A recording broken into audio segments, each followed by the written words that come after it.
And we are live. It's the Revved Up 906 podcast, a Detroit Pistons podcast to be exact. And I'm Hudson. And I'm Ryan. And before we get into episode number 27 of season 2, I want to talk about a few housekeeping things. First off, we are in the middle of our player evaluations segment of the year. So make sure to like and subscribe and turn on your post notifications button, because the next couple weeks we are going to keep doing these player evaluations series, and we might even do a coach's GM evaluation. We'll kind of talk about that and see what that will have in store for us. So make sure to like and subscribe. And if you didn't know, Grind Clothing Co. is our official merch sponsor. So click the link in our YouTube bio or in the description below this video. That link will shoot you to Grind Clothing Co.'s website, where you can check out a plethora of different design options that we have partnered up and helped design alongside Grind Clothing Co. And then also a link to their Instagram is in the description below. So make sure to follow Grind Clothing Co. on Instagram and check out all the different designs they have to offer. Let's get into episode number 27. This week, we will be evaluating Jaden Ivey in his second season with the Detroit Pistons and in the NBA. And Ryan, as most people know, Jaden Ivey kind of had an up and down of a second year. There were streaks where he was playing out of this world, and NBA veterans were really patting him on the back. And then there was times where he was kind of falling short, and Detroit Pistons fans were kind of saying or asking themselves, what is going on here? So there's going to be a lot to dissect with Jaden Ivey's season. But first off, let's talk about his averages.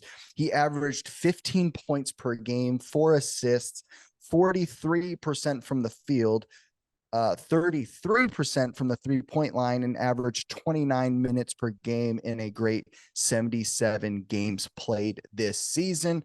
That was definitely one of the positives, is that he was able to stay healthy for nearly the whole season.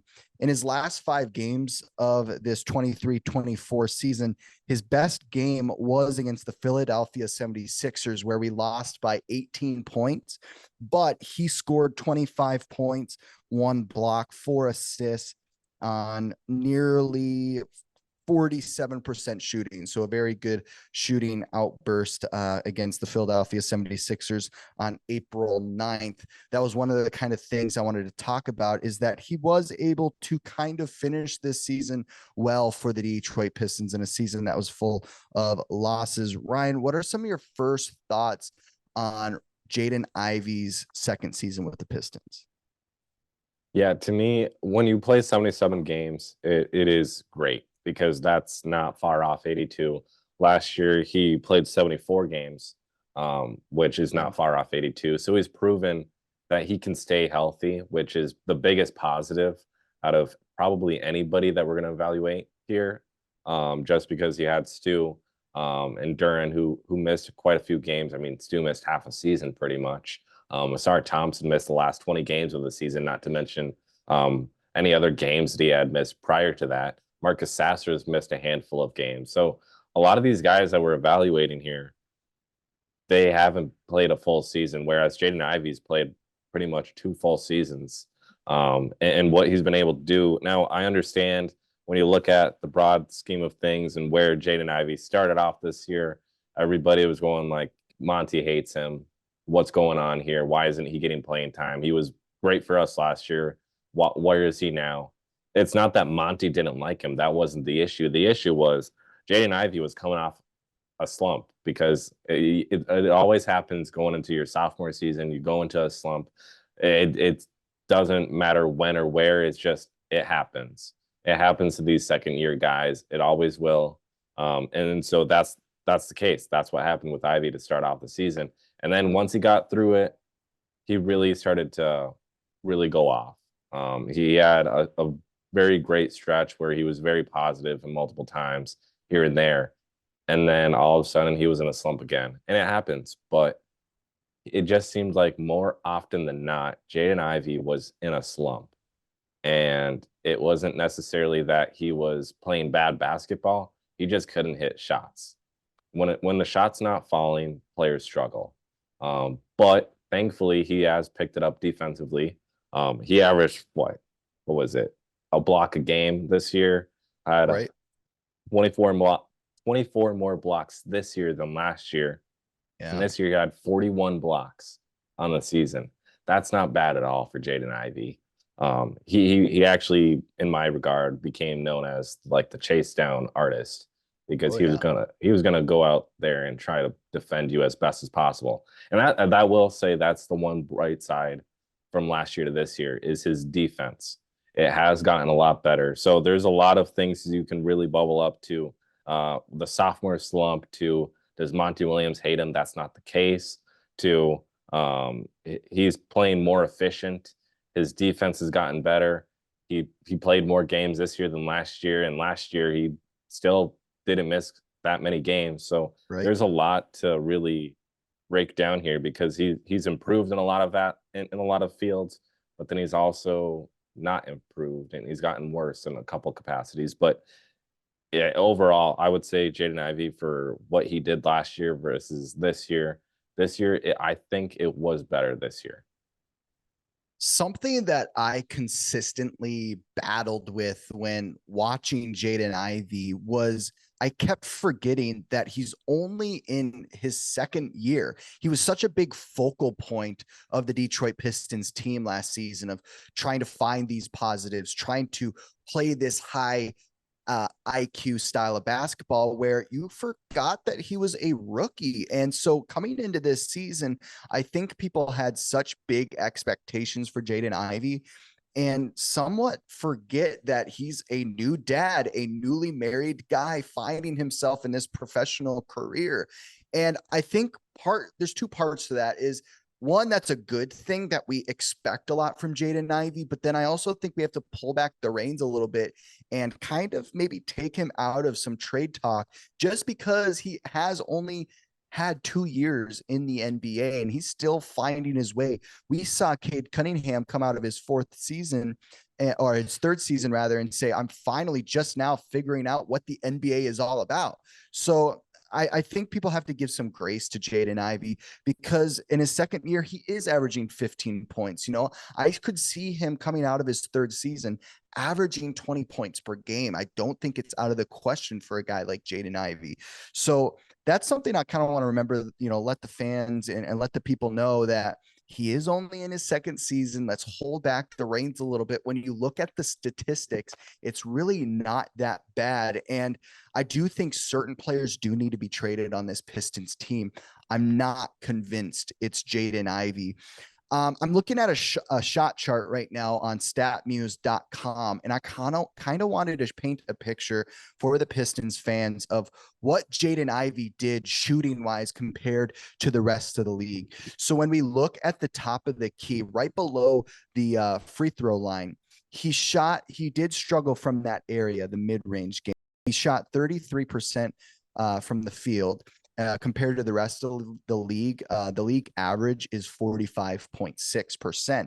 But then we start looking at the 3-point line. We saw him make some big, he got a lot better from the 3-point line in his second season from what we saw his rookie year. If we look at the corner of the 3-point line right next to the baseline, he shot nearly 45% from the 3-point line in the corner, where the league average is 39.2%. So we saw him make big jumps from the shooting and then from the 3-point line. And then he's right below the league average, right at the top of the key 3-point line, shooting 34, nearly 35%, where the league average is 35%. And then at the free throw line, he took actually only during minutes played, only 8 shots, and he shot 75%, where the league average is 43%. So I just kind of wanted to give a little bit of a lowdown on those statistics because it's going to kind of show where Jaden Ivey kind of stacks up against some of the leagues, like not premier guys, but these guys that put in some valuable minutes for many NBA teams. And it's going to kind of show, these stats are going to show us where Jaden Ivey kind of is amongst like the NBA's kind of normal, good, just average players. And he kind of stacks up better than most of these guys. And I just don't know if that's the kind of guy you want to trade away. Ryan, what are some of your thoughts on the statistics we see from him in his second season, where it stacks up against others? And maybe wrap it up with, where do you see him? Do you see him getting traded in the offseason? What are some of your thoughts? Well, my thing with him is he hasn't played bad basketball. He hasn't played phenomenal basketball either. There's a lot of room for improvement. I mean, I mentioned it before when versus this year, he did improve defensively, which was much necessary. It was needed because last year it was not great. He was getting blown past. You had Cade Cunningham getting blown past at times. Granted, the 12 games he played, Bojan Bogdanovic last year getting blown past. Like, the list goes on. We had guys not playing great defense. And the first thing Monty Williams does, along with the rest of the coaching staff, is training camp. Hey, we're working on fundamentals. We're working on our defense. We're trying to get this fixed, because if we can get this fixed with a lot of these guys, their game will elevate. And that's what happened with Jaden Ivey. He elevated his game defensively. If you take out what he did on the defensive side of the ball this year, to me, it's like he pretty much did the same thing this year as he did last year. There's not much difference. But you add in the defense and how he actually improved in that category, and then you compare his overall player to, like, let's say, I don't know what a good comparison is, because there's so many different style of guards in the NBA right now. Because you could go, do I compare him to like an Anthony Edwards? That is completely unfair, because I'm taking in Anthony Edwards. Do we compare him to Donovan Mitchell? Well, I'd take Donovan Mitchell over Jaden Ivey. But so that's the point. So there definitely is a tier list of caliber guards in the league right now. And if I were to throw him on that list, he'd probably be C tier right now, just because, like, he's not bad at all, but he's not to that level of all-star, and he's not to that level of borderline all-star yet. He's still growing. He's still young. Again, like you mentioned, we need to pull back how much, like, we want him to be the guy. Because his first year, yeah, he was the guy, but that's because of injuries. Cade Cunningham was out, this and that. This year, Cade's back. We have pretty much a brand new team from the offseason in, and then post-trade deadline, a completely different team once again. So Ivy just had to find himself within this team and really build off that. So based off what he did overall compared to probably the rest of the guards in the NBA, again, I'm throwing him in around that C tier mark if you were to rank them, just because he's still improving.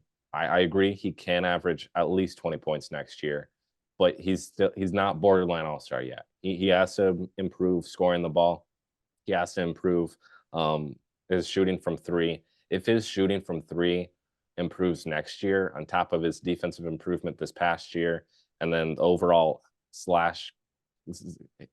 hitting the paint hard, kind of hitting the rim hard rather, kind of player he is, I'd say he's borderline all-star next year. But where it stands around all the guards right now, if you were to rank it in a tier list, I'm going C, just because he is middle of the pack. He's not spectacular. He's not bad either, but he is middle of the pack. Something I want to point out that you kind of mentioned a little bit at the beginning of the episode is early in the season when Jaden Ivey was getting very sporadic minutes from Monty Williams, and people were wondering, okay, yeah, does Monty Williams dislike Jaden Ivey? And well, we have assessed that. We don't think that's the case. It's just, was Monty Williams kind of getting used to what the rotation is going to be? But I want to point out, Jaden Ivey really never got down on himself during that time. And I think that proves a lot about the kind of character Jaden Ivey has. And I think that's the kind of guy that Detroit Pistons want on the roster, because some of the minutes he was getting, he averaged 29 minutes by the end of the season, but early in the season, he was getting 17, 19, 11 minutes, 13 minutes, 19 minutes. They were so sporadic, 21. And then we start to kind of see in the month of December, he finally starts figuring it out, and Monty Williams finally that's nearly 2 months that Jaden Ivey was kind of battling these weird sporadic minutes from 28 to 11. It was just kind of weird. And I think that, when we're talking of evaluating Jaden Ivey's second season, that's a story that has to be told, because this was a guy that from the beginning of the season, we're like, Jaden Ivey is like irrelevant. That's what we were thinking. We're like, what is going on with him? Even his play wasn't backing up what we knew he could do. In some of these games where he averaged 11 minutes, he was putting up points like the first 4 games of the season, he put up 4 points and 7 points and then 18 points his third game. I mean, that's the kind of points he was putting up to just start the season. So Pistons fans were like, holy crap, what is going on here?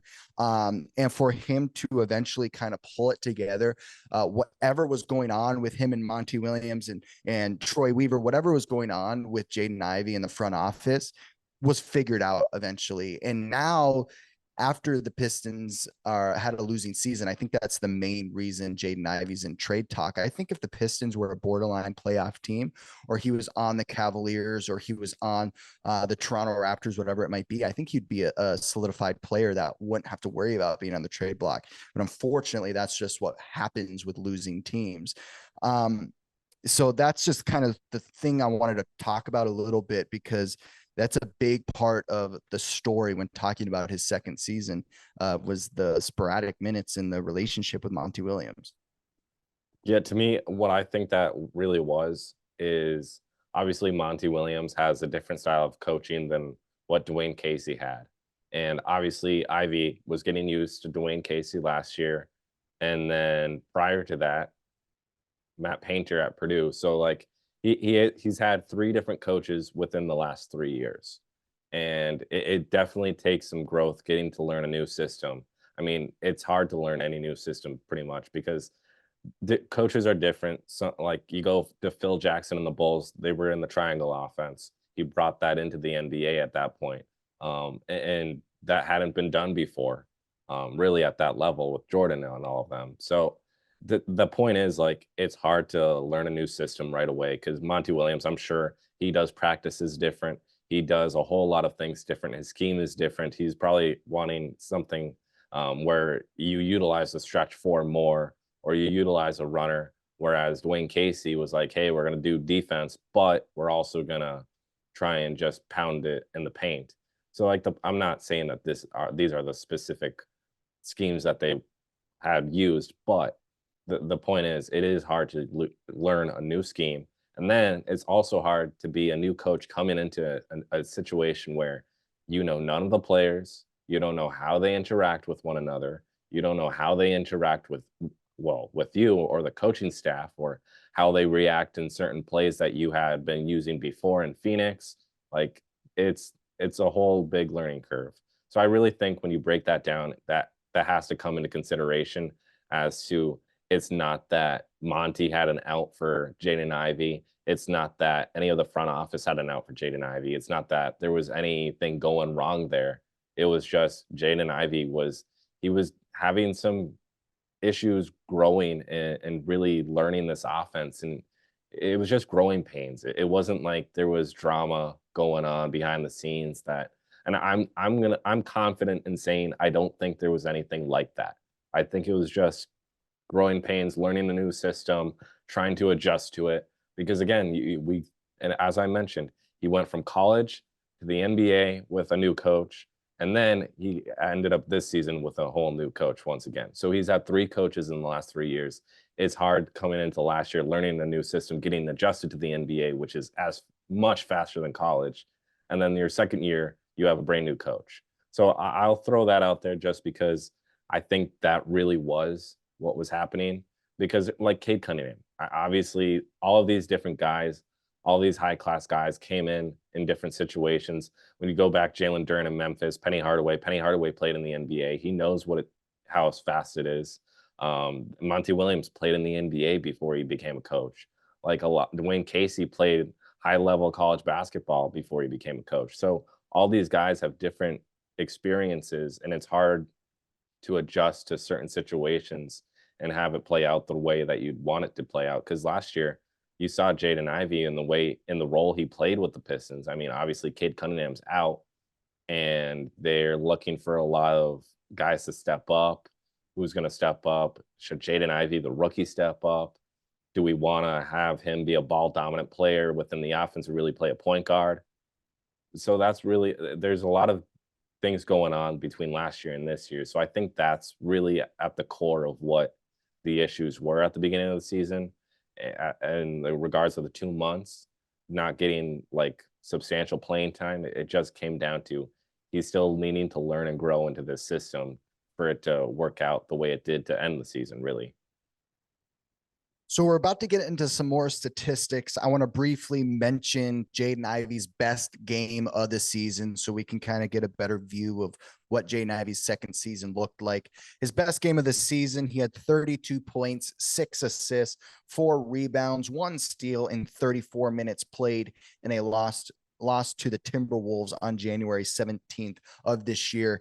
And truth to be told, this game was a big part of Jaden Ivey's further success in kind of showing Monty Williams what he's capable of doing. This was when he finally started to get some consistent minutes. He had about 3 games before this where he started to kind of show, and then he solidified those previous 3 games with this big game against the Minnesota Timberwolves. I was reading a article by Sean Cope of DetroitBadBoys.com, and he was breaking down some of the plus minus minutes on the floor with certain players and the trio of Cade Cunningham, Jaden Ivey, and Jalen Duren, and what best players worked with those 3 core guys. And I want to kind of talk about the positives and negatives of these lineups. And one of the trios we saw, or the 5 guys we saw, was Bogdanovich and Livers with Jaden Ivey, Cade Cunningham, and Jalen Duren. And they were -14 with 101 minutes played. That was obviously one of the main reasons we would eventually see those 2 players getting traded, because those 2 players didn't play great with our main core of the 3 players. The worst plus minus was the trio plus Thompson and Isaiah Stewart with -29 in 145 minutes. Something to kind of look into. Stats don't lie. We'll kind of see what happens with Isaiah Stewart this offseason. Some of the best lineups with Cade Cunningham, Jalen Duren, and Jaden Ivey was Sasser and Thompson with a +22 in the plus minus in 14 minutes. And then we also saw with Isaiah Stewart and Fontecchio a +16 in 90 minutes alongside Jaden Ivey, Jalen Duren, and Cade Cunningham. We also saw a +7 with Fontecchio, Thompson, plus that trio in a lot of minutes, and 113 minutes total this season. So what we're seeing right now, and this is kind of proving Troy Weaver, is there's a little bit of a method to the madness, is the best plus minus this season is with current players on the Detroit Pistons roster. Most of these negative plus minuses are with Bogdanovich, Livers, Muscala, and a couple other players, Umade, who doesn't really, however you say his name, and then Burks, who was eventually traded away. So what's funny enough, what we thought at the beginning of the season was these great veteran players and a Bogdanovich, a Burks, they actually had some of the worst plus minuses in some of these lineups with our guy, Jaden Ivey, that we're talking about today. So I think the way Troy Weaver is kind of evaluating who stays, who goes, is who works best with a Jaden Ivey lineup. And I think that means that Jaden Ivey is going to be a big part of this Pistons future. But obviously, you never know what happens in the deep, dark days of the offseason. Ryan, what are some of your thoughts on some of these lineups, in the worst performing, the best performing? What are some of your thoughts? Well, first off, it makes sense that one of the worst lineups would have Livers out there. Yeah. Go blue, but you know, he was not great. We called it. We did call it. But it makes sense that you have a lot of the guys that got shipped out at the deadline it makes sense that a lot of those guys did not work because we saw it firsthand.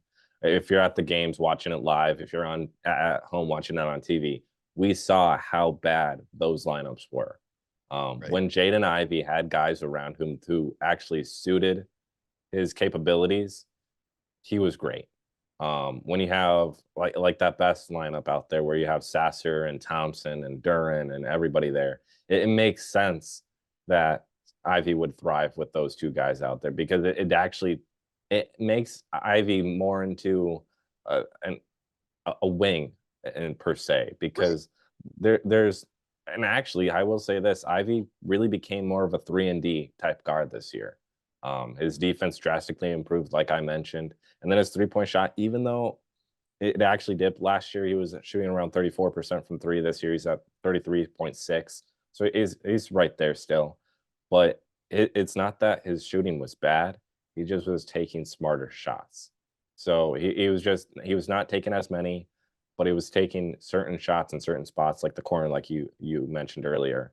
So like Ivy with his catch and shoot improved because when you have Sasser out there, he's cutting, he's driving. You have a Star Thompson who likes cutting all over the place. Cade likes facilitating, but also looks to cut at times. Duran just sticks in the paint. Whenever he needs to pop out, he pops out. So for the most part, it really allows Ivy to really flourish because he's 3 and D mixed with a slashing type guard, based off this season's play and historically what he's done. And even if you look back to Purdue, so it makes sense that a lineup like this would have the most success around him. But it also makes sense as if where you have Bojan Bogdanovic out there, Isaiah Livers out there, those two guys alone love to chuck up shots. Alec Burks, I love him. I like him more than Bogdanovic and Livers, but he himself likes to chuck up shots. A lot of the guys that Weaver got rid of likes to shoot. And I know that's a negative within itself because we need 3-point shooting. But if you can get your current guys who struggle in that department to improve, like Ivy did this year, because he had a different role within the offense and the lineup when you have Thompson out there, when you have Sasser out there, it helps him to grow. And that's the nail on the coffin right there. Because when you have a guy who can grow within a lineup and change his role to help him grow in that capacity, it makes his game to a whole new level. And that's what we saw because, like I said, and like you said, when you have guys around him that really support him in different assets and abilities, you see a player start to flourish. And he flourished with the 3 and D on top of what he has been known for with slashing and the speed. And because he only improved in those departments, I would say, because obviously Monty Williams threw together these lineups, but also Weaver threw guys around Ivy and the rest of the crew that actually ended up benefiting them in the long run. Something to note too is Jaden Ivey, when you look at the plus minuses, he succeeded and played the best when there's two other guards on the floor with him, which is very interesting. I'm not sure what that dynamic holds. If that means there's two guys that defensively that are swarming the 3-point line, that means he can kind of open up around the arc, or he can kind of cut and try to catch those passes around the rim. And we know he's great around the rim. I'm not sure what that looks like. We're going to have to keep an eye on that next season, but that's something to note is when he was playing his best, he had two guards with him on the court, which is kind of interesting. So, Ryan, we talked about the positives and negatives.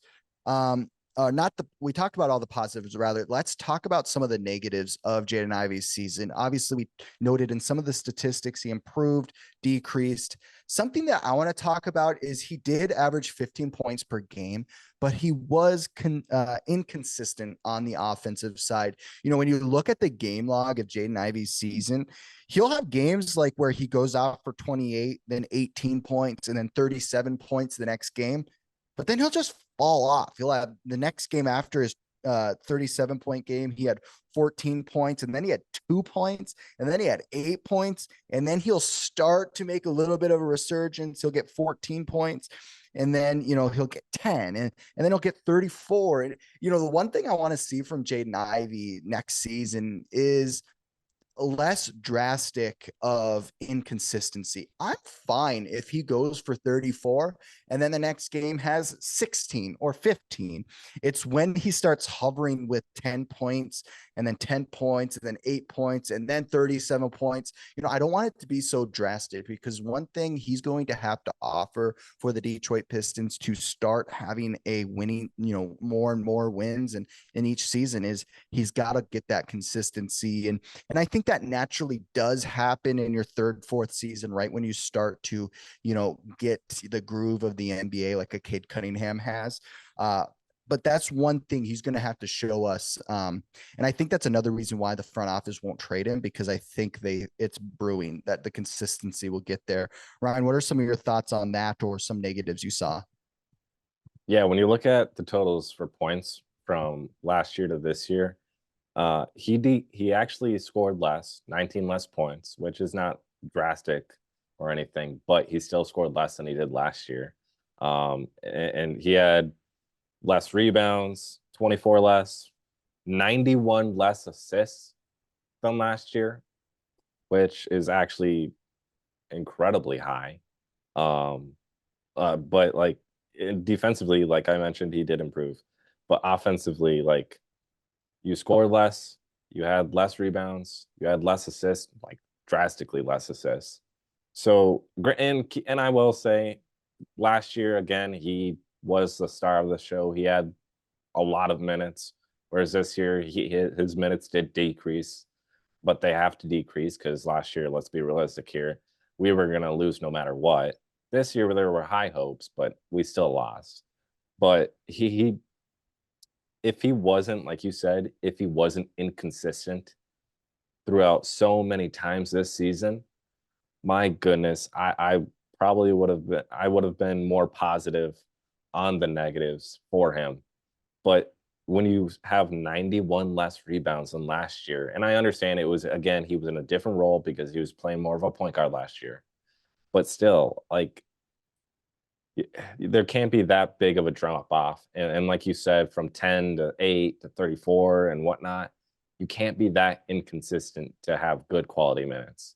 And the bottom line is you need to play good. And if he's going to be one of the top scoring options on this team, kind of have to be playing good at all times, and you have to be consistent. Yeah.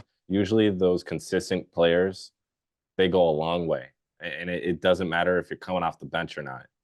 Consistent players play longer and play harder than anybody who's inconsistent. And I mean, look at Marvin Bagley. Historically inconsistent, he gets shipped out. Bojan Bogdanovic had that stretch going into the trade deadline where he was really inconsistent. He gets shipped out. Livers, very inconsistent his entire career. So, like, if you are inconsistent on a regular basis, bad things are going to happen. And I want Ivey to stick. And based off how he's played last year and this year and the growth he has had, I will say it does outweigh the negatives a little bit. Now that we talked about the positives and negatives, make sure to comment below your thoughts on Jaden Ivey's second season with the Detroit Pistons and in the NBA. We would love to know your thoughts, comments, takes, trade predictions, whatever it might be. We'd love to know your thoughts on Jaden Ivey. Now that we talked about everything, Ryan, we talked about the ins and outs of his season. Let's talk a grade. Let's talk about his report card. This is where it gets tough. Jaden Ivey, if the Pistons had a winning season, I think it would be a little bit easier to give him a grade. But since with the inconsistency, less rebounds, that's an effort stat. As far as grade wise, I'm going to give him a B minus. I think that if we had a winning season, I would give him a B plus A. But I would give him a C plus if he, was a little bit more inconsistent, but though he showed us he was able to battle back through adversity, that kind of gives him the B minus in my opinion. Ryan, what is your grade for Jaden Ivey on his second season? Well, the inconsistency is a big drawback for me. But like I said earlier, he really did improve on defense. And if you take out defense, he was the same player this year as he was last year, pretty much. But Right. because he did improve on defense significantly, I mean, you had 41 blocks this year. That is pretty darn good, Jaden Ivey. Um, and he also had 57 steals, I might add. So because of the big jump defensively, I'll have to give him a C plus. But if you really take out defensive side of the ball, he's the same exact player he was last year. And so because of that, if you take the defensive out, I'd give him a C. But because he did improve in some areas significantly, I'm going to give him a C plus. Yeah, I like that. I like that. Jaden Ivey had an interesting season. There's so many different intricacies. I think that's why we wanted to take some time on Jaden Ivey's episode and his evaluation, just because there's so many ins and outs to this season. When you add a losing season to a player that's kind of on the trading block, but also had some positives and some drawbacks, so much going on with Jaden Ivey. And that's going to be a big storyline for the Detroit Pistons as we get further into the offseason and, deciding who we're going to draft. Is it a guard? There's going to be a lot going on. So Ryan gives him a C plus. I give him a B minus. That will do it for episode number 27 of season 2.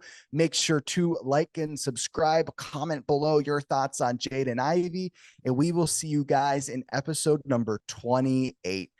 Peace.